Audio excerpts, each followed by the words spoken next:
Olá, amigas e amigos da Conversa Tributária. Hoje nós vamos falar sobre o fim da DIRF, a substituição da Declaração de Informações para Imposto de Renda. Fique conosco!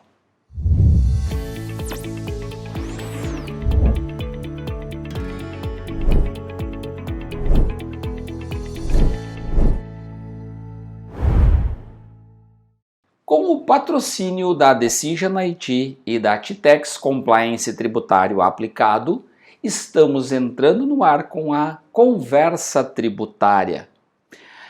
Como anunciado, nós vamos falar sobre o fim da DIRF. Na verdade, a substituição da DIRF por duas outras obrigações acessórias.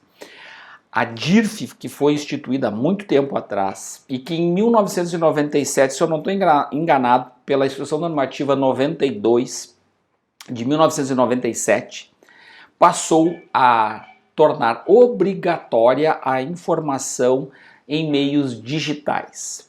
Então, o programa da DIRF poderia ser obtido através de fitas magnéticas, fitas cartuchos e também em disquete de 5 1/4, algo que muita gente que assiste a nossa coluna aqui, que são jovens, não conhecem. Mas tudo bem, eram mídias antigas. Com o advento da internet e com o decreto 6.022 em 2007 surgiu o SPED, e aí por conta disso a gente acabou tendo uma revolução na prestação de informação, e toda a papelada e toda a informação dispersa que tínhamos até então foi concentrada, ou está sendo ainda, depois de algumas décadas, está ainda sendo concentrada no ambiente do Sistema Público de Escrituração Digital. Dentre esses sistemas que fazem parte, ou dos subsistemas que fazem parte do Sistema Público de Escrituração Digital, nós temos dois especificamente que vão fazer a substituição da DIRF.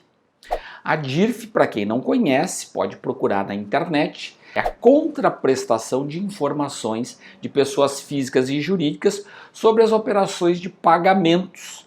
Então, quando uma pessoa contrata outra para fazer um pagamento, para a parte de malhas do governo, para checar a declaração das pessoas jurídicas e das pessoas físicas, a origem dos pagamentos através então da declaração, o cruzamento de declaração de imposto de renda de pessoas físicas e jurídicas e também a declaração da DIRF. Então todo empregador precisa dizer quanto pagou para cada um dos seus funcionários, quando contrata o prestador de serviço também. Então toda vez que tem uma retenção de contribuição social ou imposto de renda, é preciso então declarar na DIRF, né? Retenção de INSS também, eventualmente, da contribuição previdenciária, uma antecipação, né? Retenção sempre é uma antecipação, passível de compensação posterior, e nesse caso a DIRF, então, que tem informações anuais, ela é prestada sempre em fevereiro do ano calendário seguinte em relação ao ano anterior, permitindo que depois o fisco, com as declarações de imposto de renda da pessoa física em abril e da jurídica através da ECF em junho, ela possa fazer o cruzamento do fluxo financeiro entre as pessoas físicas e jurídicas.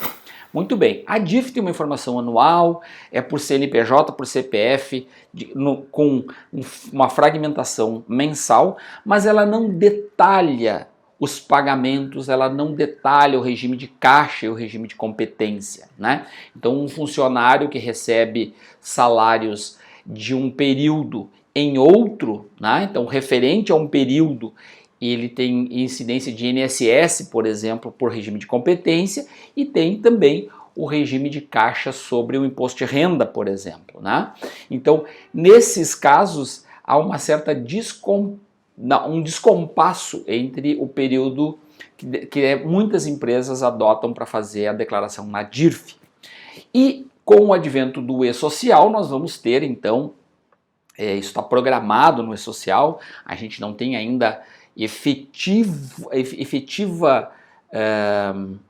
vislumbre sobre o calendário, né, de implementação, mas já se percebe algumas movimentações na área governamental para fazer a implementação. O governo tem, não vou dizer pressa, mas tem o desejo, tem a vontade de substituir a DIRF para ter mais detalhes, né, porque ela é uma obrigação antiga, né, como eu disse, e ela é passível de muitas prestações de informações ainda descompassadas com a realidade atual, que permite ter via internet uma gama de informações muito maiores e maiores cheques nas malhas e nas auditorias que o fisco realiza. Bom, isso pelo lado do fisco. Pelo lado dos contribuintes, então, ele vai substituir a DIRF com os pagamentos e as retenções, a informação dos pagamentos, do fluxo financeiro, através do e-social, quando se tratar de trabalho, da relação de trabalho. Então,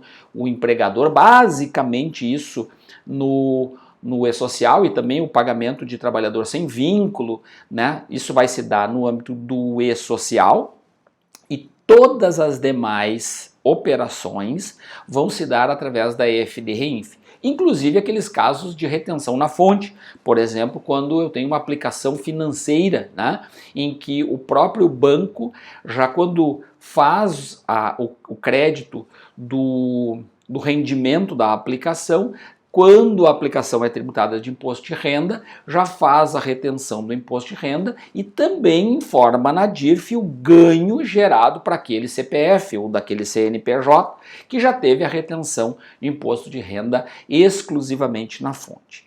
Então, nós vamos ter o fim da DIRF com uma clareza maior de prestação de informações, maiores detalhes para os fiscos, né? Aquilo que já foi divulgado na EFD-REINF com um layout e que depois foi retirado por conta de calendário e de novas discussões que precisariam ser feitas com as empresas do projeto piloto, do SPED, e que dariam conta dessa prestação de informação, o chamado bloco 4000, como ficou conhecido no mercado, porque fora divulgado como os R4000, né? 4010, 4020, 4030.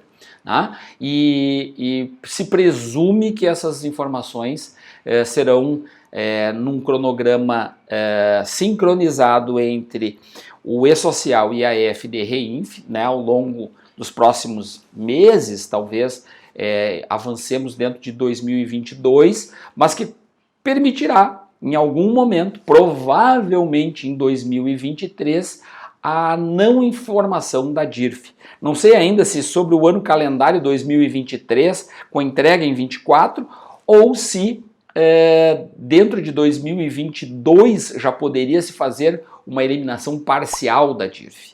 Quanto a isso, né, a eliminação parcial da DIRF, a gente tem que ter nós contribuintes temos que ter uma certa reserva, porque o fisco tem nas suas malhas, especialmente da pessoa física, um ponto muito forte. Então, assim, a DIRF ela é peça central para essas malhas da pessoa física e da jurídica também, né? Sempre com foco na questão financeira. Então, assim, é improvável que o fisco traga novas complexidades para suas malhas, de forma a contemplar. Imagina uma entrega em que teríamos um período de DIRF, um período de e-social e EFD-REINF, né? Porque esses dois sempre andariam juntos, mas eu teria uma certa complexidade para poder trazer essas informações para dentro de um sistema de malhas. Talvez o fisco venha a postergar o início, né? Para um período em que ele possa ter a completude. Então, por isso que eu imagino, aposto que seja para 2023, todo ano calendário 2023, o exercício fiscal, né, que no Brasil coincide com o ano civil, que ele venha a ter em 2023 a substituição da DIRF de forma efetiva. Poderíamos ter algum ensaio em 2022? É bastante provável para as empresas do projeto piloto, ou para quem quiser testar o sistema voluntariamente do e-social e da EFD-REINF com prestação dessas informações, mas improvável alguma dispensa da DIRF. Já chegou até a se falar sobre isso. Entrevistei o Jonathan Oliveira, que é o subsecretário de Fiscalização da Receita Federal, na época do Pensar Contabilidade, um evento online que você procurando no Google vai encontrar. Ele até colocou que poderia ser uma alternativa essa de o contribuinte prestar informações pelo E-Social e pela FDRINF e completar com o período para não precisar informar a DIRF, então completar de forma voluntária para não precisar informar a DIRF em fevereiro de 23. Vamos aguardar os próximos passos do fisco e provavelmente vamos ter informações aqui na coluna Conversa Tributária junto com vocês. Ok? Curta, compartilhe e nos prestigie nas demais redes sociais. Procure aí por @MauroNegroni e vocês vão encontrar mais conteúdos, inclusive no nosso blog www.mauronegroni.com.br, no portal Contábeis, para quem costuma acompanhar o portal Contábeis, também temos uma coluna quinzenal no portal Contábeis. Um grande abraço, obrigado por todas as curtidas e compartilhamentos que a gente tem recebido aqui e fiquem com Deus. Um abraço e obrigado, patrocinadores Titex e Decision IT.